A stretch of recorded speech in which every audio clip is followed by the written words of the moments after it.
This is November 22nd, 2024. My name is Steve Arney. I'm representing the Friends of the Library conducting their oral history project, which consists of interviewing people who have lived in Marshall a long time. And today I'm interviewing Joe O'Rourke. Joe's lived in Marshall a long time.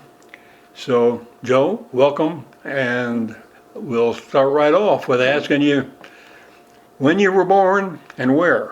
I was born July the 21st, 1926 in Edgar County, just across the line from Clark County. In which county? Edgar County. Edgar County, okay. And my birth certificate was in the Paris, courthouse. Courthouse, okay. Yeah. 1926. Yeah. Wow. And what were your parents' names? Martin O'Rourke and Margaret Forbeck. Margaret Forbeck, okay. How many kids were there?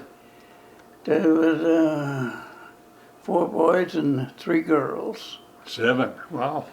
Yeah. My one sister died when she's young. I think she was born in 35 or something like that. She was the youngest sister, and then I had a younger brother. He was born in 38. Tony. Born in 38? Yeah, Tony, do you know him? Tony O'Rourke, yeah. Uh-huh. And now, yeah, Tony O'Rourke, yeah. So he came along a little later. Oh, yeah. And then we moved down to near West York at that time, just north of the Crawford County line. And I went to school in West York, and then for the rest of the year after we moved there, and then they told me next year I had to go to Crow Schoolhouse. And Fred Huffington was my teacher. Hmm. What did your dad do? Was he a farmer? Yes.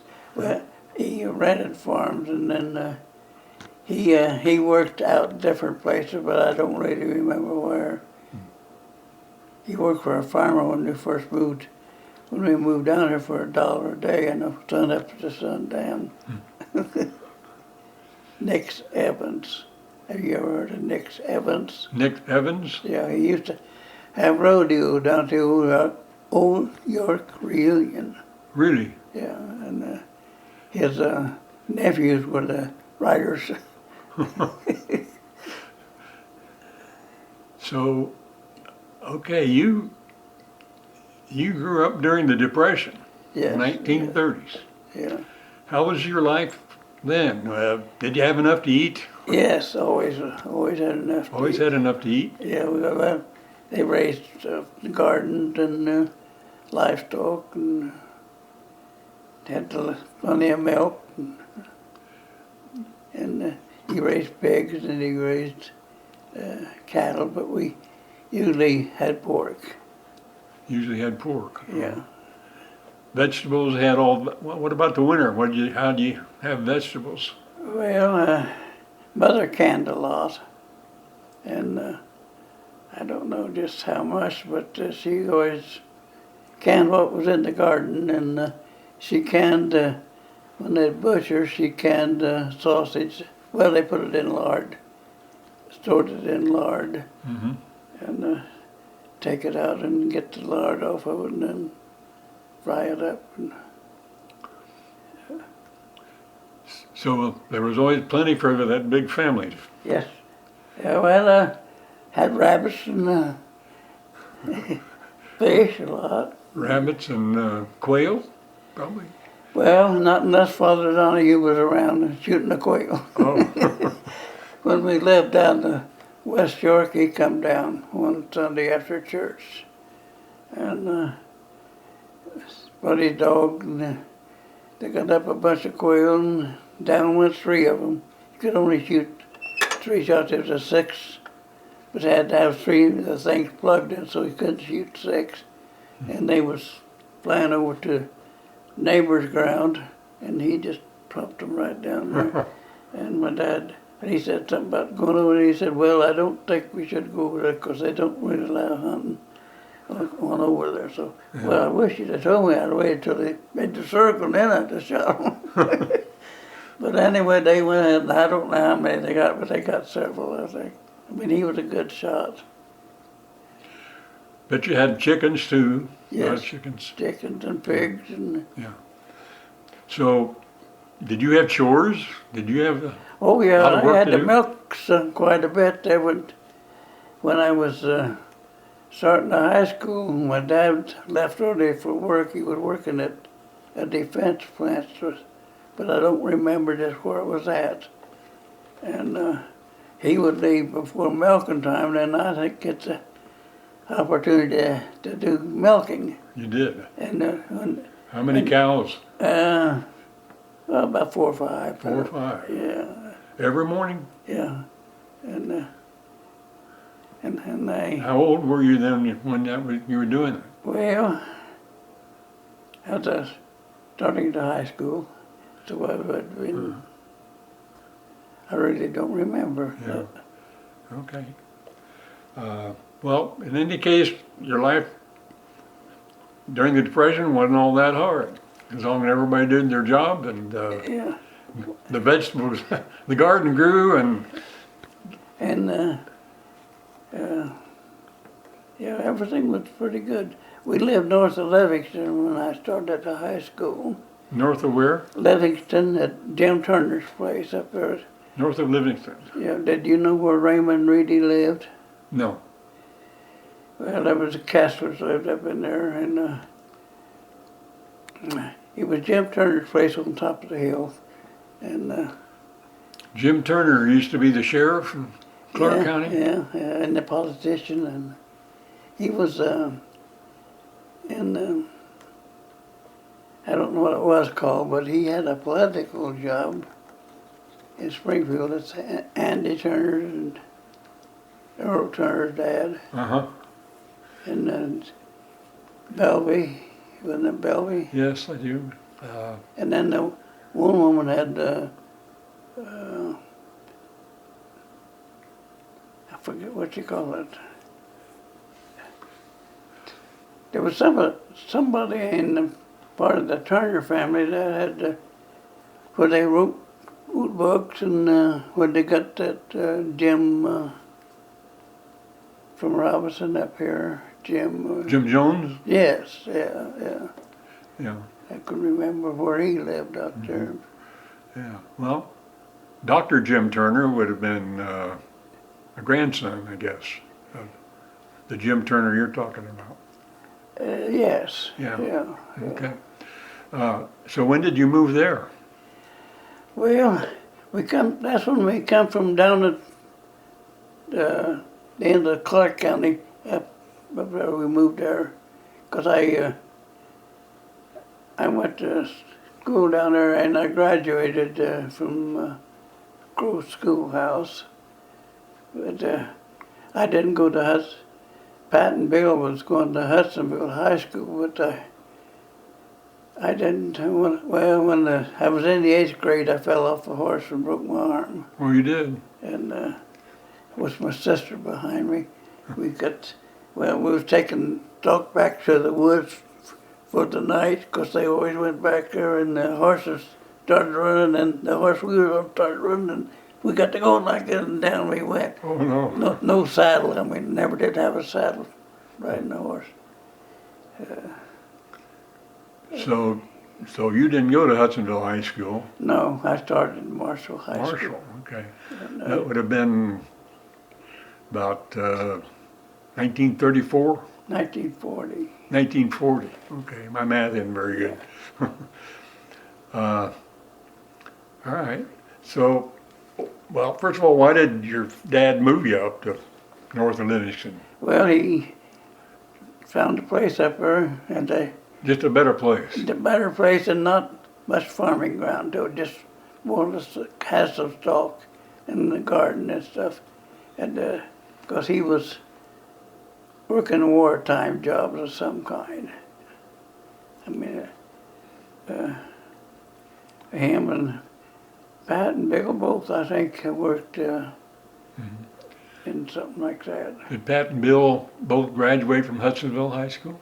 No, Pat graduated from Marshall, Bill from Hudsonville. Oh. Bill was the oldest? Yes.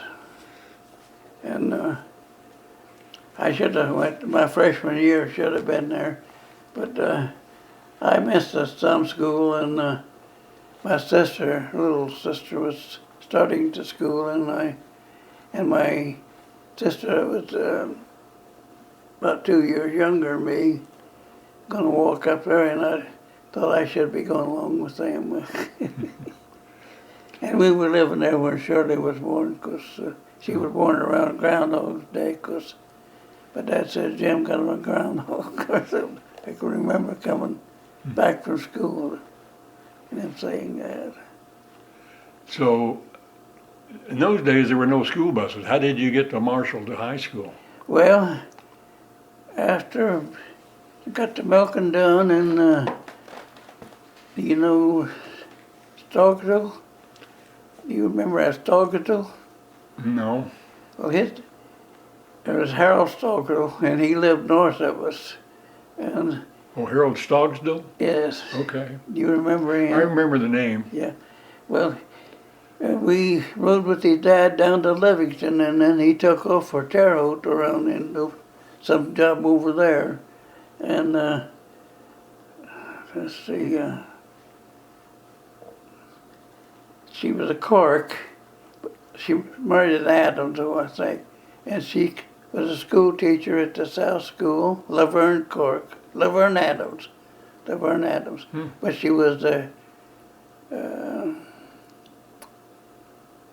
well, she had a sister to little Axel there named and so forth. But we rode into Marshall with her, which was way too early to go to school. So I sat out and talked to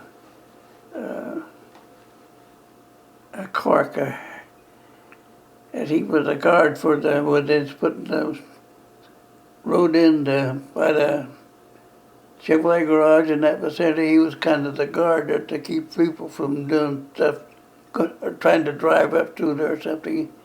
He had Lloyd Cork's brother, and I can't remember his name. But anyway, I'd sit there and talk to him, and then go up to the pool room, and Vic Bennett was in there, and we just sat and talk, and then I'd walk out to high school when I thought Mr. Finley'd be there, and Harry Finley, yeah, industrial arts teacher. yeah. Was J.R. Hornbrook there too? Well, he was, yes, yeah, he was there, but later on he got another job of some kind, over things in the county. Oh. He was over all the schools around. Yeah, he was county superintendent of schools. Yes, yeah.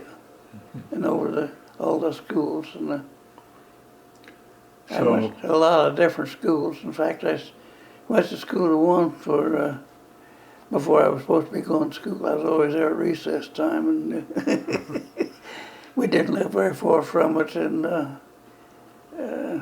So when school was out, you rode back home with Ms. Adams?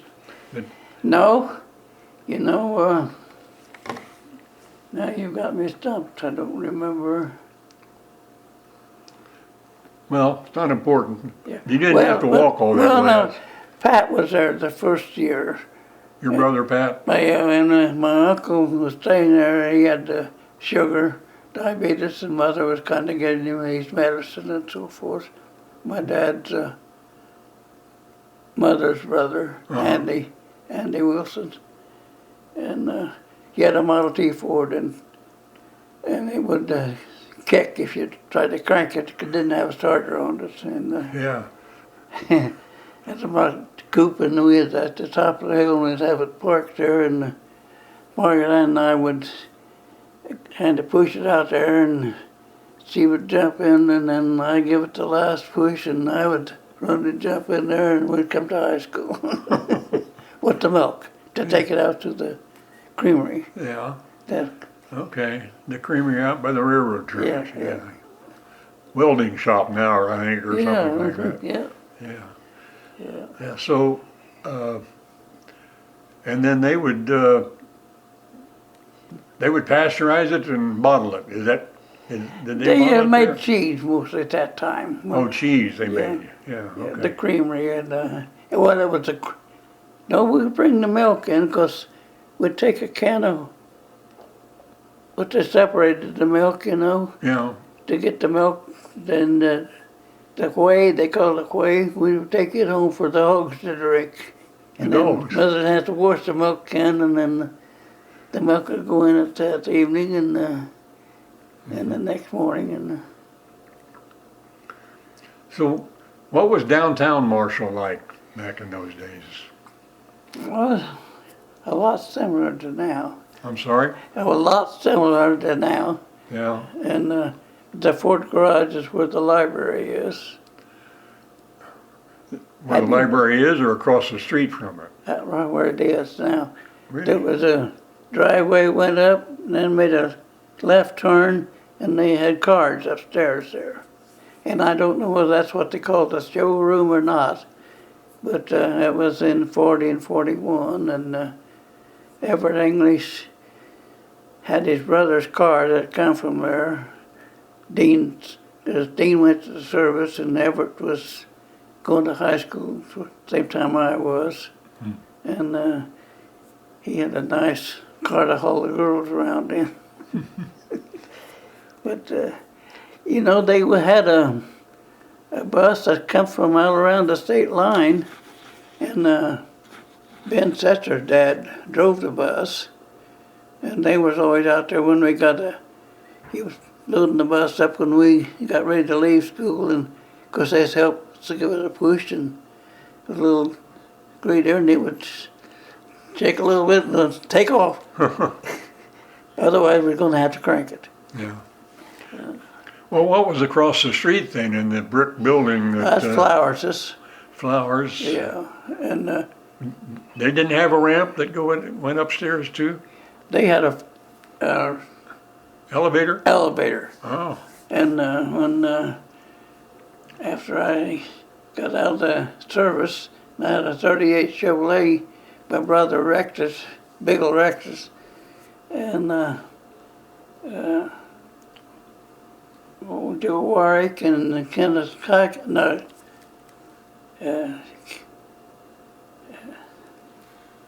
Kenneth Kuykendall was painting stuff. Mm-hmm. But my car, they worked on down at the Chevrolet garage, and the frame was crooked. It was kind of bent down. Huh. And I went down to my grandma Forbeck's and sitting on the porch with Johnny Forbeck. Did you ever know Johnny, I reckon? Yeah. And he says, who worked on your car? And I told him, and he said, well, the frame's bent on it.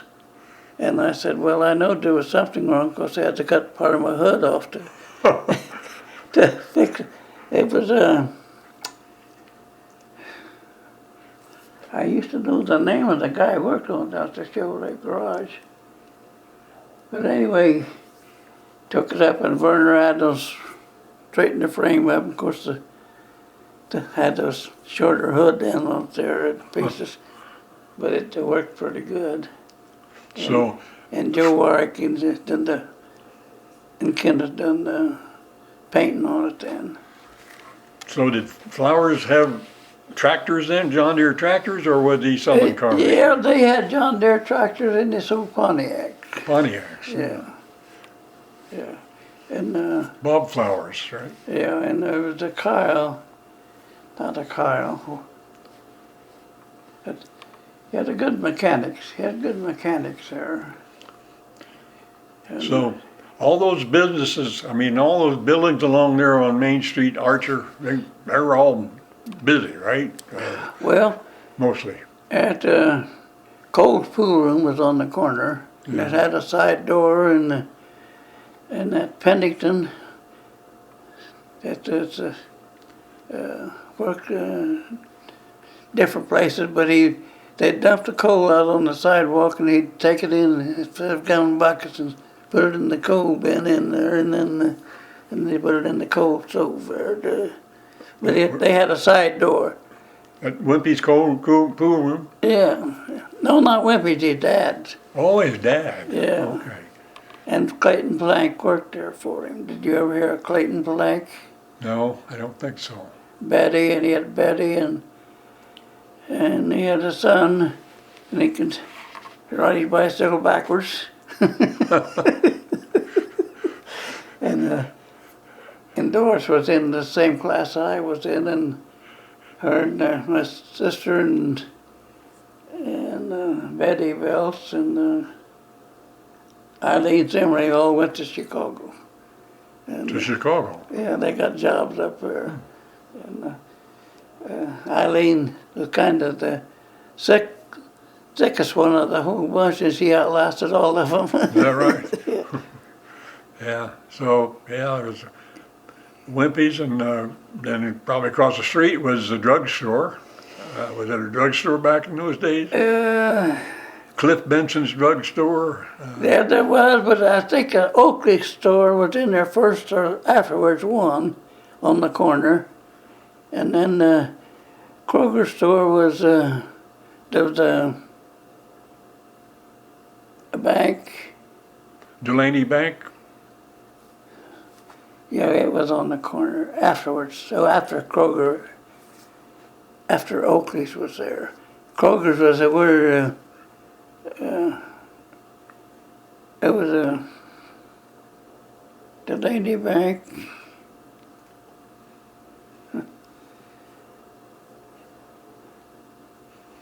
Anyway, there was an insurance place there, and then there was a tavern, E&M Tavern, and then there was a Kroger store. Yeah.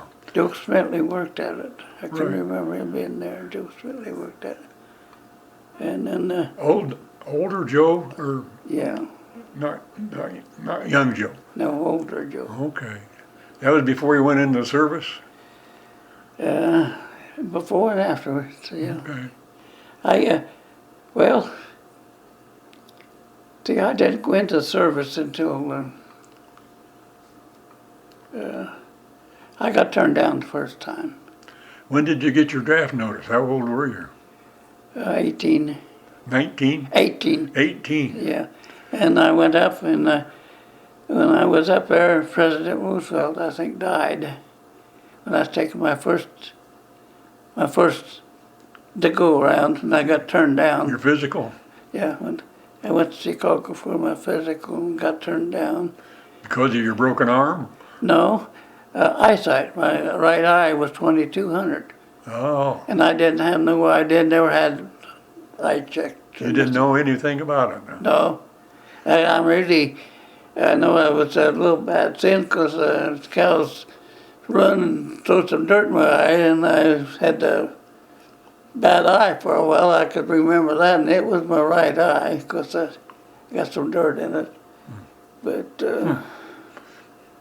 So then later, I think Roosevelt died in, I think, March or April of 45. yeah, that would be right. And you then got called back, and they called you up again?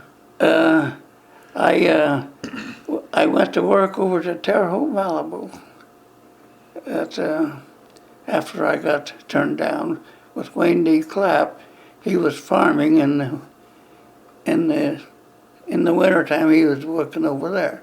And I was out of a job. I'd worked at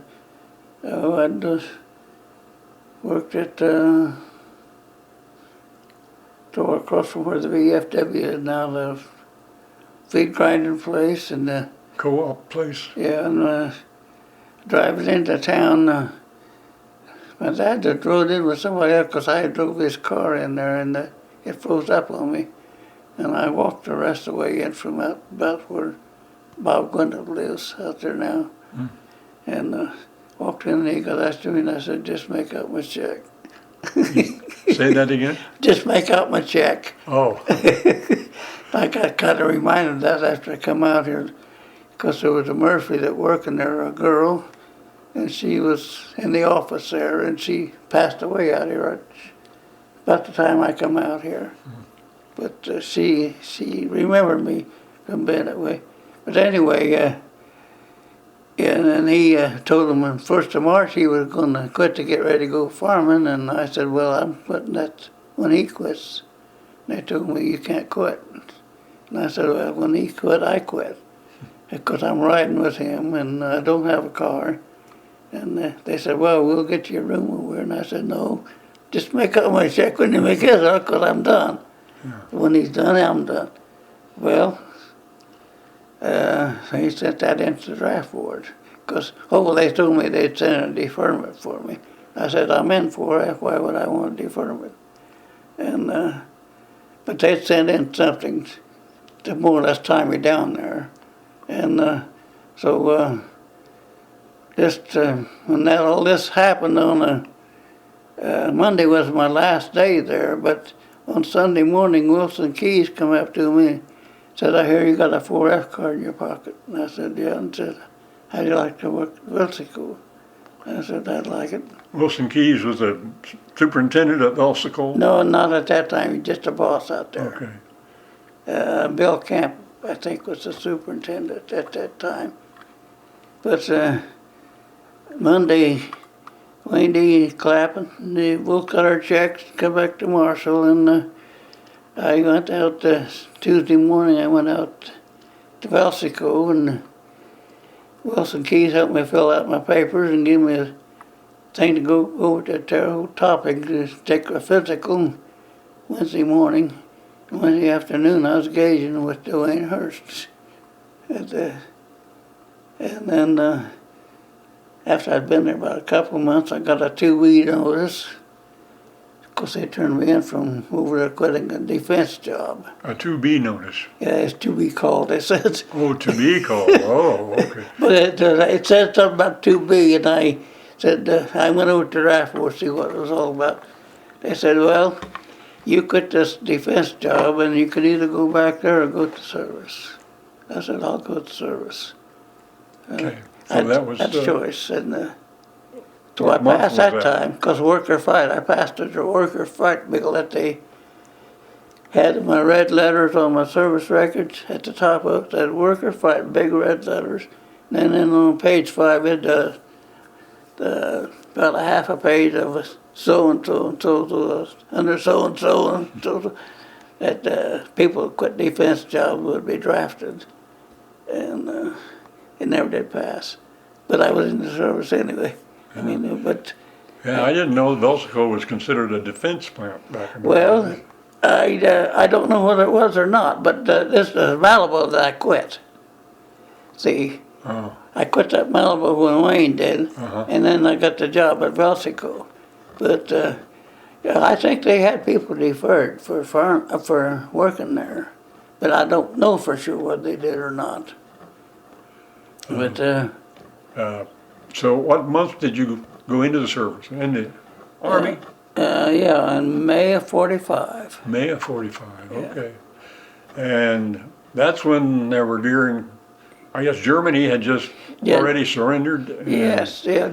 And now they were gearing up to invade Japan. Yeah, and I was out at the West Coast after I got done with my physical and my training down at Fort Leonard Wood. They sent me out to West Coast.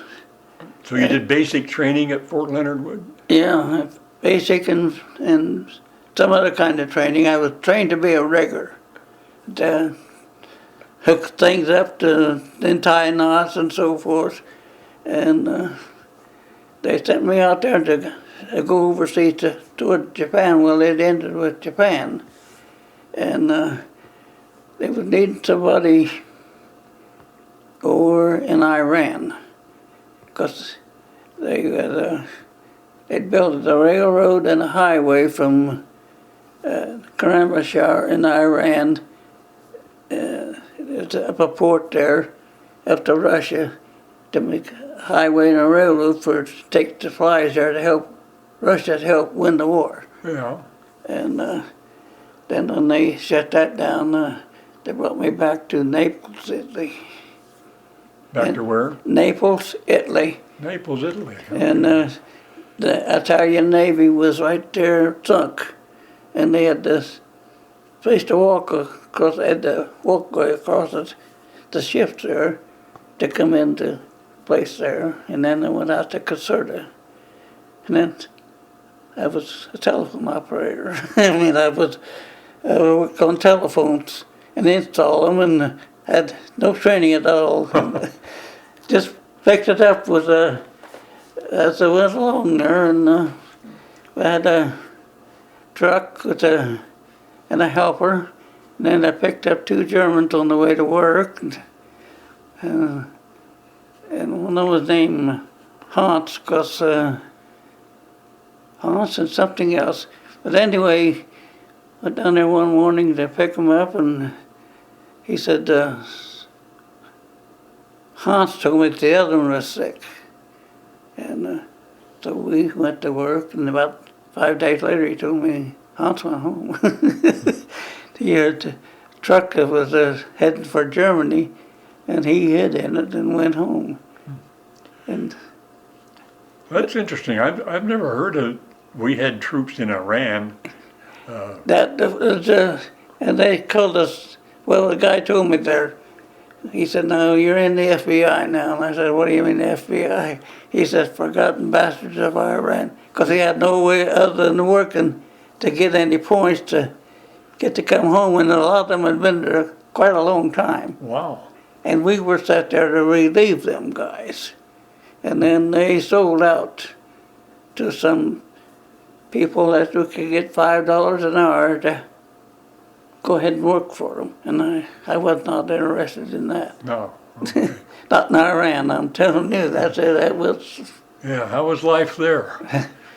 We had mud huts. Mud house. Mud huts. The Oh, floor wow. was dirt mud, the walls were mud, made out of mud, and the ceilings, the whole works. And because the temperature got up to 120 there in the summertime, I guess. Wow. And that's the reason for sleeping quarters, that they were a lot cooler than a frame house would be. So when Japan surrendered, that's when you went, they sent you to Naples? No, they sent me back overseas to go to Iran. And then when that outfit bought what we were doing, then they sent us, well, they brought a big ship that airplanes can land on, and I've heard the name of it, but I can't come up with it right now. You mean But- like an Enterprise or one of the aircraft carriers? Yeah, and they could take off from it, they could land on it. Right. But they had a short deck. Well, we let off people in Port Said, and then we got off in Naples, and then they had a bunch that was going to get off in North Africa. We had 3 different bunches there of the people that was there, and I don't know how they separated us and so forth, but I think I had the best deal of all of them going to. Going Yeah. to Naples? Yeah, going to Naples, and then we went to Caserta and lived in the Italian officers' headquarters. Is that right? And it had a courtyard, and it had a tavern, and had a barber shop, and What was your job? installing telephones, and Okay. and And you had no experience doing I it? had no experience, and you know, somebody was instructing me on some way, but I don't know, it didn't last very long. But anyway, my commander on the place where we was at is where Italian officers used to live. And it was a pretty nice outfit outside for Army living quarters. And had me to install a telephone in the restroom. And I thought, no, why would a person want a telephone in the restroom? Uh-huh. But I could understand why it come in pretty handy for time while you're in there. Sure. Or if you want to talk while you're in there. And he was quite a commander. Major Bonner was his name. And he caught me without my tie going to the tavern. One evening, yet the guy stopped. And none of my dog tags. And so I Yeah. Give him a dog tag, and yet the guy stopped and he says, Major Bonner, report to the 984th orderly room. Not without my dog tag, sir.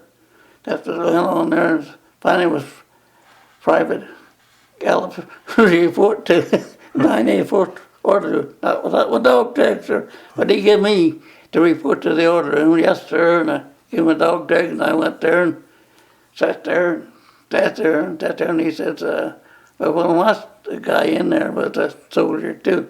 Said, well, what am I supposed to do with you? And I says, I have no idea. And he says, well, probably just have you wash your floor with a toothbrush or something. and finally I just got up and left and went back, put my tie on, and went back to the tavern, went to the tavern. So when But I wasn't drinking at that time, but there was where you could get cokes and stuff. Oh, okay. But, So when did you leave Naples? By ship? Back to States? no, I went to up to the northern part of Italy. We left from around where that leaning tower was up there. Pisa? Pisa, yeah. We went out the river up there, and it was rough. I mean, well, it was shortly after I got out of the river. Hey, mister, I got a paper for you. Or is it? It's your paper from your neighbor. Oh, okay. And where was we at there? Northern Italy? Yeah, I think Cassart is what the name of the town was.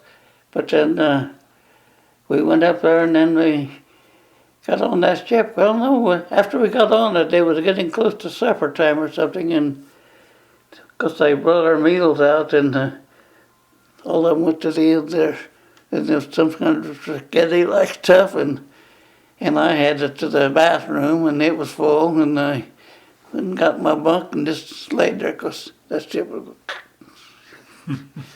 It was rough water there where we were taking off. Did you get sick? No. No. But after it settled down, I was all right, and we come back to the States. But I had books and pamphlets and stuff of all the ships that I were on in the drawer at home there, and I think John's got them. Oh, yeah? Because So when were you discharged and where? but discharged at, On the East Coast? no, up at Chicago. Okay. Fort Sheridan. Yeah, because Pat come up and got me, and he had that '38 Chevrolet that Bill wrecked later on, because he had bought it with part of my money, and so he sold it to me, and I paid him the difference of it. My money, and then what he had otherwise, I gave him some difference, and then he bought a different car, and then. So remember what month that was? Would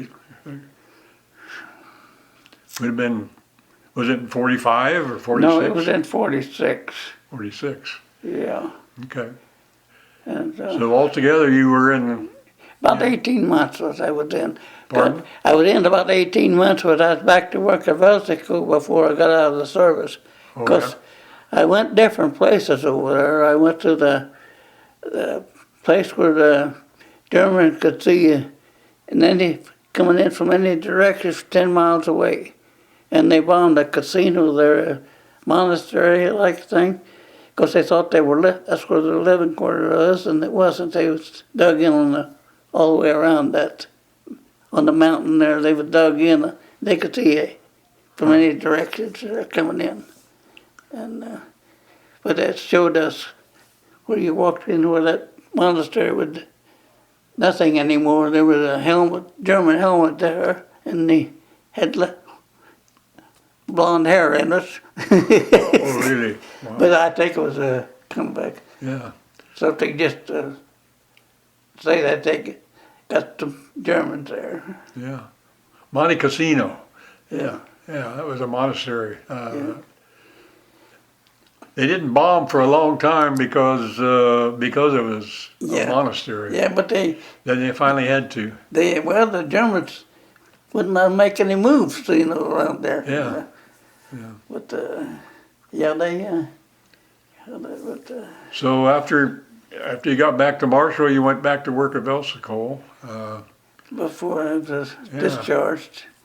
I mean, yeah, before I really got my discharge. Because I didn't get it until December, and I went back, whatever month it was I got back. It was early, Oh. it's in the fall, I think. Mhm. But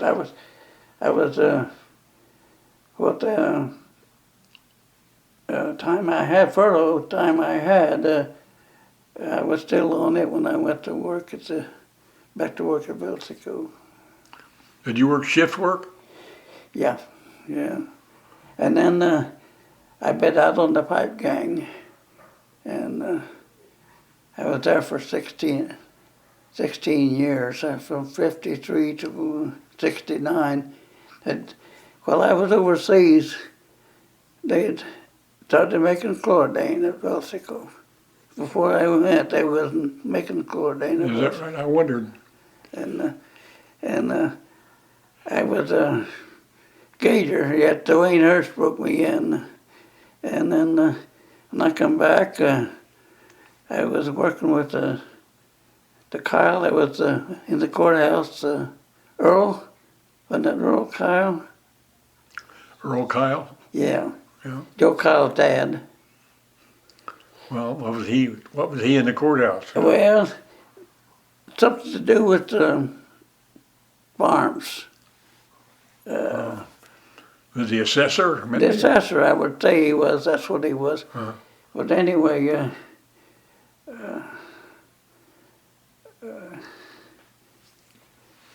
So you bid out you went to work on the pipeline because they were making chlordane? no, my wife I was working days, and I get home about 4:45, and she went to work at that time, down at TRW. Oh. And in 69, they was opening the chlordane, gonna open it back up. So I bid it in. I told her I'd bid that job in, and she could quit that and be somebody there with the boys all the time, and she wouldn't be working any, because that wasn't working out too good. She was just working 5 hours, I think, of an evening, but it was any ball games or anything that going to be coming up, but she wouldn't be able to go to them, and I could go to all them working days, but I told her I would be back on that shift job down there, and John Travola got mad at me because I got one of the jobs that he had. I had more seniority than he did, and I had bid back into Stillman down there. I mean, the top job down there. And I'd been on the next to the bottom job when I left there. But I can backtrack a little bit. After basic at Fort Leonard Wood, they shipped you to the West Coast, yeah, presumably to go overseas. to Japan, Yeah. Invade Japan, but instead they sent you to Iran.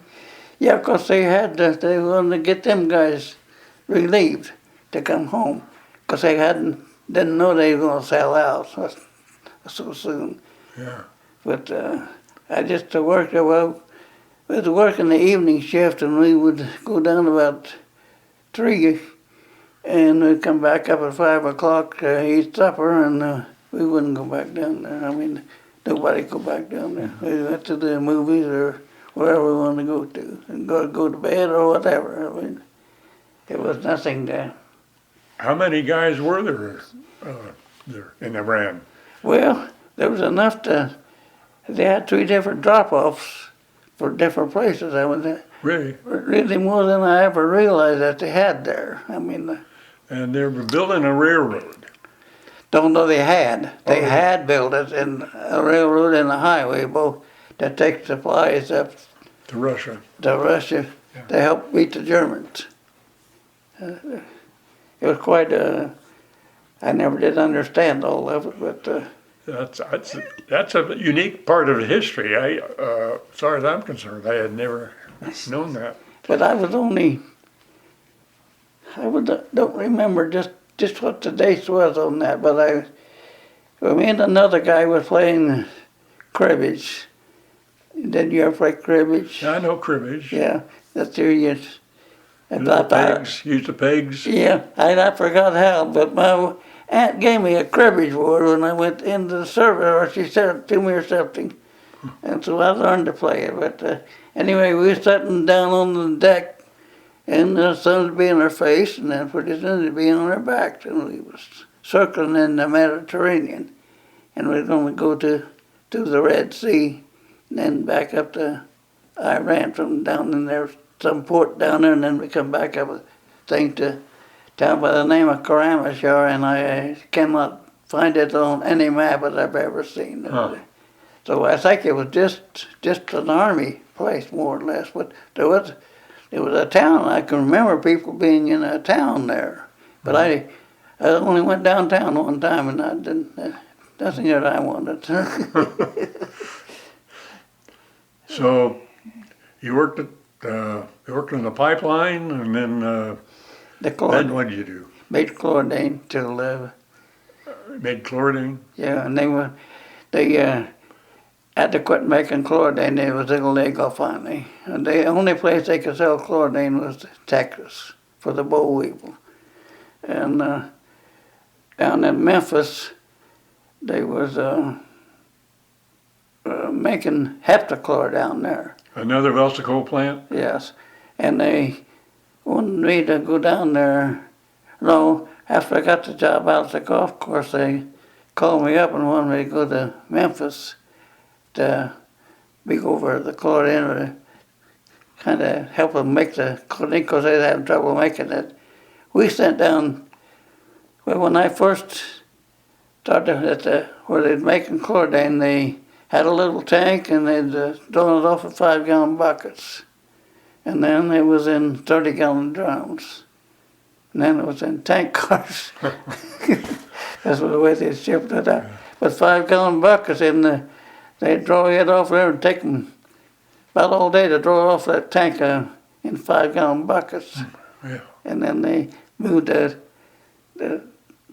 got a bigger tank and started putting it down further, and they had a bigger place to draw the 30-gallon drums off, and then they started putting it in truckloads would go out. And I think it was going down to Memphis, because it was the same stuff, but they called it heptachlor down there. And they could still make it after they'd done away with chlordane, but heptachlor wasn't, hadn't done away with it.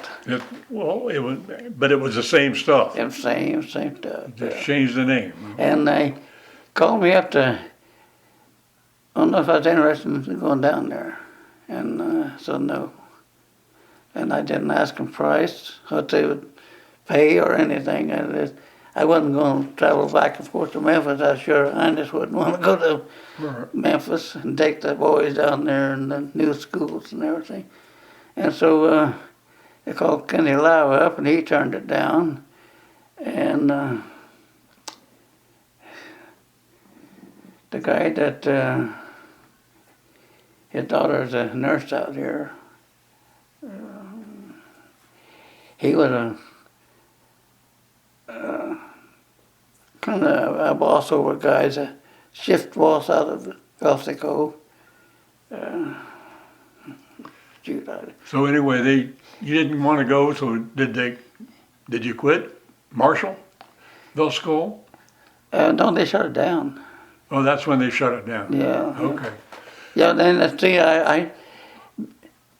Bill was out as a commander down at the Legion, and that's when they had let the guys go out at the golf course there, and Fred Kuhn was in charge of it, and they asked me if I wanted a job out there, so I said, yeah, just paid minimum wage. But anyway, it was something to do, because I'm telling you, 6 months, and I wasn't used to that. I was just 62 at the time. Yeah. But they gave me my pensions, big pension, $411.44. $411.44, and that's what I got the whole thing. The reason I got less because I signed up for my wife to get half of it if I passed away. Well, she passed away 16 years ago. I don't know. I don't know what I would have got without doing that. I mean, I don't remember what that was there, but it don't amount to much. Finally, wasn't even hard to pay the light bill. So, You know, yeah, the golf course was kind of a booming place then, wasn't it? oh yeah, A yeah, lot of golfers, World War II guys Yeah. played. Yeah. yeah, and I was back to Lane, and been there quite a while, and Fred Otto's wife come in, she says, "How you getting all these betchers out here?" But I think she'd heard about me and people got into it. Yeah. And then Don Davison come in, and I told him to get his ass back out and golf with. I didn't want to hear anything from him. And what had happened, some guys come out to pay green fees, and the members had started their beer bus, whatever they call it, and The members paid an annual. They paid an annual fee. yeah, and otherwise it was this dues paid off. Yeah. Golf dues. But anyway, I told them, well, really, these guys that be going around and didn't really have an opening until they wanted to get behind them and they could go. And oh shoot, my cousin Strom, Lester Strom, said, "Well, start them out here on 4." Well, okay. Well, they went and got their, in the cart, and they went and got their clubs, and they come back and they swung, and they horsed around and talked and swung and practicing out there swinging. And here they come, up number 3 to number 4. They're going to be ready to go on number 4. And Ralph come in and got after me about starting them guys on there. Ralph Prevost. okay. And I told him to get his ass back out there. And then Don Davison come in, and I told him the same thing. And well, them guys was ready to go to number 4 before they got off of number 4.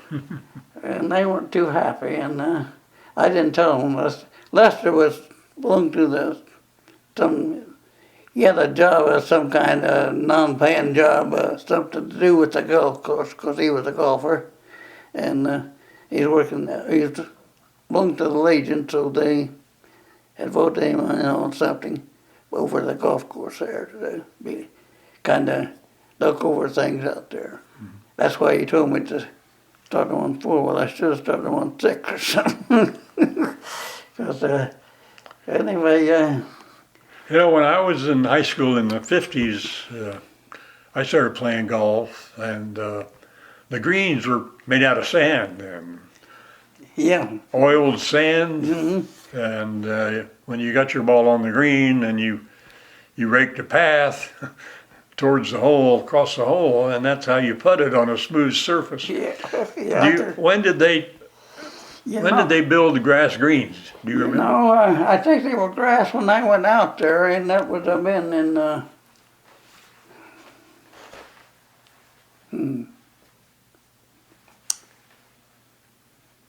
I really can't remember the year for some reason or other. Been like around 1960 or 59 in that era. And I thought it was earlier than that. When did you play golf? What the year then? Well, When you was in high school? Well, I went in the service. I think there were sand greens when I went into service in 1957, and then when I came home, they were grass. So I think they built them right in like 57, 58, something like that. Well, the guy that took care of the greens and stuff, they let him go, and his wife was taking care of you paid green fees to her. Bill Hunter? Hunter, yeah. And I don't remember just what year that was. It seemed to me like it's 89. Mm-hmm.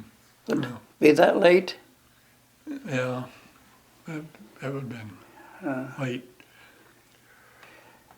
Yeah, I Well- think, yeah, because that's what it was, 89, because I had 20 years in at the golf, looking at the two golf courses, because when Idle took over Marshall's golf course, Short got the golf course over at Casey, and Bob Morris said, went over and got a job offer, and he called me up and said, go over and see Bob, or Morris, or I Short to see about getting the job, because he got, the two of us could work on the inside. Yeah, Bob Morris. Yeah, and so they did, and yeah, took me on there. So I had 13 years at Marshall and 7 years over at Casey, and one morning I come to work there, and Jim Brewer said, "How many keys you got for the place out here?" And I said, "The one for the door there." He said, "Would you mind leaving it in the cash register when you go home?" So I'm done. That was it. They'd had a meeting the night before, and Yeah, I didn't know you worked at the Casey Golf Course. yeah. Well, the Bob would work one day and I'd work the next day. We'd back and forth like that. And we got the Oh. Joe, you got kind of an amazing story, you know, with all the places you've been in the world and all the different kinds of work you've done.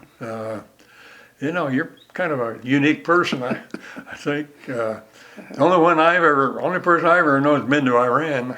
Yeah, and in a way, you were kind of lucky that you didn't have to be a part of that, you know, Okinawa deal and it's just well, they wanted me to sign up for the reserve when I got out, and I told them I wasn't interested in that. Well, I was married, and I wasn't interested in that. You didn't have to back in those days. No. Now I think you have to be in the reserves. Well, after you get out. Dwayne Huey did. I mean, you know, the guy that had the store, and he went back. I mean, he was in the Navy, I think. He probably went back during the Korean War. I think so. Yeah. A lot of those guys did. Were recalled. And even they give me kind of a notice that I might have to go back after I bought the place, the first place that I bought off of Clarence Bags. I lived up above, what's the undertaker's name, last name? Pierce? Pierce. I lived up above his office. Frank Shunk lived in the front apartment and I lived in the back apartment. And Sarge Bags came up there and told Frank that I'm going to go up and tell Joe some beans. Is that in the garden time? And he rent me the place down there where Imogene lived, Imogene Jr. And so Bobby, I can remember him sitting on the front porch with his mom, 5 years old, Bobby Cunningham was. And then later on he went into service and got all messed up. Well, Joe, I see by your iPad over there that it's 11 o'clock, which is about the time lunch starts here at Hollybrook. Well, it's about you can start the salad bar about 11:15, but I can't get around in my wheelchair for that, so I just have to see if somebody pick me up something if they got something there I want. And so they really supposed to start serving at 11:30.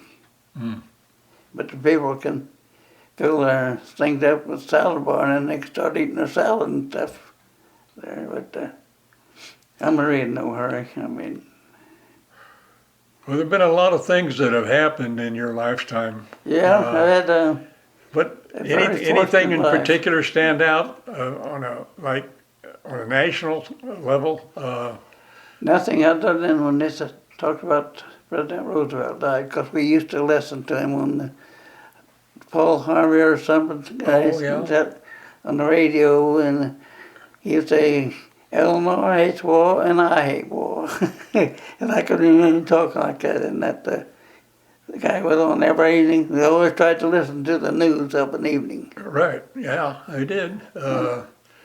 And I can remember him. Franklin Delano Roosevelt. I think he died in April of '45. Yeah. I have a memory of that also. I was in the second grade, and one morning I went to school, down at the old South Side school, and Ruth Friedenberger was the teacher, if you remember her, Oh, yeah. and she was crying. She was standing up in front of the classroom and crying, tears coming down her face, and when everybody finally got in, and all the kids got in their seats, she announced that, the president had died, and that's why she was so sad. And she had leaned the flagstaff over to like a 45-degree angle, I guess leaned it up against the wall or something. And she said that represented half staff, half mast for Franklin Roosevelt. What about JFK? You remember when he was assassinated? Yeah, I was working on the pipe gang at the time, at the Velsico. You were working where? At the Velsico, out on the pipe gang. Okay. Because I'd go home at noon, and I had heard of that noon there when I went home, but it showed the pictures of it, him getting shot and coming over in the convertible there. And the World Trade Center, that was something that happened in, well, it's been almost 25 years now since the world, Yeah. the airplanes ran into. It happens at the golf course. Pardon? At the golf course, and I seen it on TV. You were out there at the golf course then? Yeah. Okay. And had it on TV, and them guys on them airplanes are going to get 20 virgins. Each one of them with the pilots. They're going to get the guaranteed them 20 virgins. Oh. That's what the story was at that time. Oh, okay. I don't know. And them guys were trained down in Florida. That flew them planes. Yeah. They learned to fly a plane down in Florida. Right. Yeah. Well, we're going to wrap this up, Joe. I certainly appreciate your participating. I know the library does too, and anybody that listens to this, I think, will find it very interesting. Oh. So, thanks again, and we'll turn off the recorder.